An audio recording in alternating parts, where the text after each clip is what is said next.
ବ୍ୟାସନଗର ପୌରାଞ୍ଚଳ ସହରରେ ଥିବା ହୋଟେଲ ଯଜାତି କୋଟ ୟାର୍ଡଠାରେ ଆଜି ଯାଜପୁର ଜିଲ୍ଲା ଟ୍ୟାକ୍ସ ବାର୍ ଆସୋସିଏସନ ପକ୍ଷରୁ ଉତ୍କଳ ଗୌରବ ମଧୁସୂଦନ ଦାସଙ୍କ 177ତମ ଜୟନ୍ତୀ ଓ 15ତମ ଜିଲ୍ଲା ସ୍ତରୀୟ ଆଇନଜୀବୀ ଦିବସ ପାଳନ ହୋଇଯାଇଛି।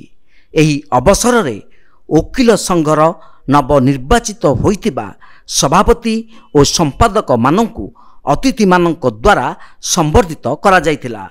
ଉକ୍ତ କାର୍ଯ୍ୟକ୍ରମ ଟ୍ୟାକ୍ସ ବାର୍ ଆସୋସିଏସନର ସଭାପତି ବିବେକାନନ୍ଦ ମହାନ୍ତି ଓ ସମ୍ପାଦକ ଜ୍ଞାନେନ୍ଦ୍ର କୁମାର ନାୟକଙ୍କ ସଭାପତିତ୍ୱରେ ଅନୁଷ୍ଠିତ ହୋଇଥିବା ବେଳେ ଆସୋସିଏସନ ସମସ୍ତ ସଦସ୍ୟ ଓ ସଦସ୍ୟମାନେ ଉପସ୍ଥିତ ରହି 15ତମ ଜିଲ୍ଲା ସ୍ତରୀୟ ଆଇନଜୀବୀ ଦିବସ ପାଳନ କରିବା ସହିତ ଉତ୍କଳ ଗୌରବ ମଧୁସୂଦନ ଦାସଙ୍କ ଜୟନ୍ତୀକୁ ପାଳନ କରିଥିଲେ।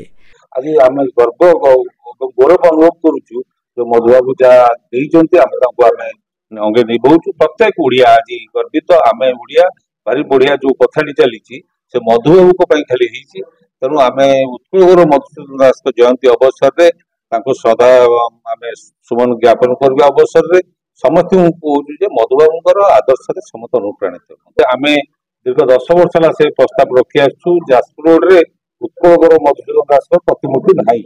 ଆପଣ ଭଲ ପ୍ରଶ୍ନଟି ଉଠେଇଛନ୍ତି।